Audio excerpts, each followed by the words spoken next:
जय भोलेनाथ दोस्तों, स्वागत है आप सबका एक बार फिर हमारे चैनल एवरीथिंग विद प्रीति में। दोस्तों, सावन मास की आप सबको ढेर सारी शुभकामनाएं। आज हम सुनेंगे सावन सोमवार की पावन व्रत कथा को। जो भी भक्त सावन के सोमवार को इस कथा को सुनते हैं उनके सारे कष्ट दूर हो जाते हैं और उनकी सारी मनोकामनाएं पूरी होती हैं। एक साहूकार था जो कि भगवान शिव का अनन्य भक्त था।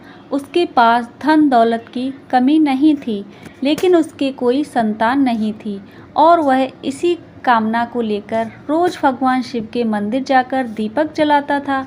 उसके इस भक्ति भाव को देखकर एक दिन माता पार्वती ने भगवान शिव से कहा, हे प्रभु, ये साहूकार आपका अनन्य भक्त है, इसको किसी बात का कष्ट है तो उसे आपको दूर करना चाहिए। तो शिवजी बोले, हे पार्वती, इस साहूकार के कोई पुत्र नहीं है, यह इसी दुख से दुखी रहता है। माता पार्वती ने कहा, हे ईश्वर, कृपा करके इसे पुत्र का वरदान दें।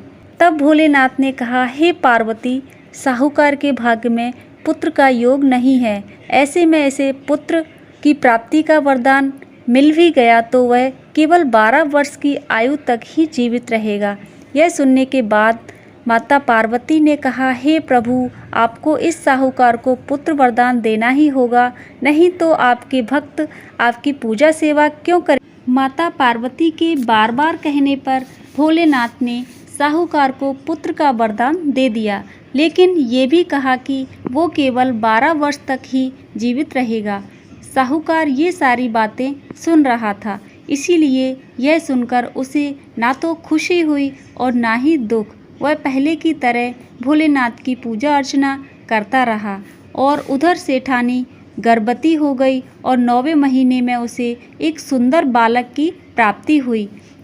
परिवार में खूब खुशियां मनाई गई, लेकिन साहूकार पहले की तरह ही रहा और उसने बालक के 12 वर्ष की आयु का जिक्र किसी से नहीं किया। जब साहूकार का पुत्र 11 वर्ष की आयु का हो गया तो एक दिन सेठानी ने उस बालक के विवाह के लिए कहा, तो साहूकार ने कहा कि वो अभी बालक को पढ़ने के लिए काशी भेजेगा। उसके बाद उसने बालक के मामा जी को बुलवाया और कहा, इसे काशी पढ़ने के लिए ले जाओ। रास्ते में जिस भी स्थान पर रुकना, वहाँ यज्ञ करते हुए ब्राह्मणों को भोजन कराते हुए आगे बढ़ना। लड़के के मामा इसी तरह ऐसा करते हुए आगे बढ़ने लगे। रास्ते में उन्हें एक महल दिखा जहाँ एक राजकुमारी का विवाह होना था, लेकिन जिस राजकुमार से उस कन्या का विवाह होना था वो एक आंख से काना था और इस बात की जानकारी राजा को नहीं थी। राजा ने इस बात का लाभ उठाकर उसके स्थान पर साहूकार के बेटे को दूल्हा बना दिया, लेकिन साहूकार का बेटा ईमानदार था। उसने उसका लाभ तो उठाया, लेकिन राजकुमारी के दुपट्टे पर लिख दिया कि तुम मुझसे शादी कर चुकी हो और जिस राजकुमार के साथ तुम्हें भेजा जाएगा वो एक आंख से काना है और मैं काशी पढ़ने जा रहा हूँ। जब राजकुमारी ने अपनी चुन्नी पर लिखे शब्दों को पढ़ा तो उसने अपने माता पिता को ये बात बताई। बारात को छोड़कर राजा ने अपनी बेटी को नहीं जाने दिया। उधर साहूकार का लड़का और उसके मामा काशी पहुंच गए और वहां जाकर उन्होंने यज्ञ किया। जब लड़के की उम्र 12 वर्ष की हुई तो एक यज्ञ किया गया। लड़के ने अपने मामा से कहा कि मेरी तबीयत ठीक नहीं है। मामा ने कहा, तुम अंदर जाओ और सो जाओ, और फिर वहाँ कुछ पलों में ही उस बच्चे की जान निकल गई। मृत भांजे को देखकर उसके मामा अंदर आए और उन्होंने अपने मृत भांजे को देखा और विलाप करने लगे। संयोग से उस समय शिवजी और माता पार्वती जी वहाँ से जा रहे थे।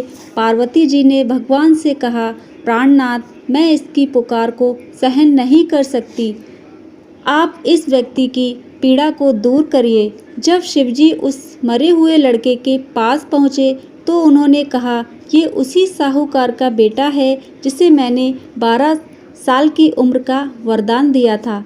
अब इसकी उम्र खत्म हो गई है। लेकिन माता पार्वती ने कहा, हे महादेव, कृपा करके इस बच्चे को और उम्र दें, नहीं तो उसके माता पिता भी मर जाएंगे। माता पार्वती के अनुरोध पर भगवान शिव ने लड़के को जीवित रहने का वरदान दे दिया। शिवजी की कृपा से वो बालक जीवित हो गया।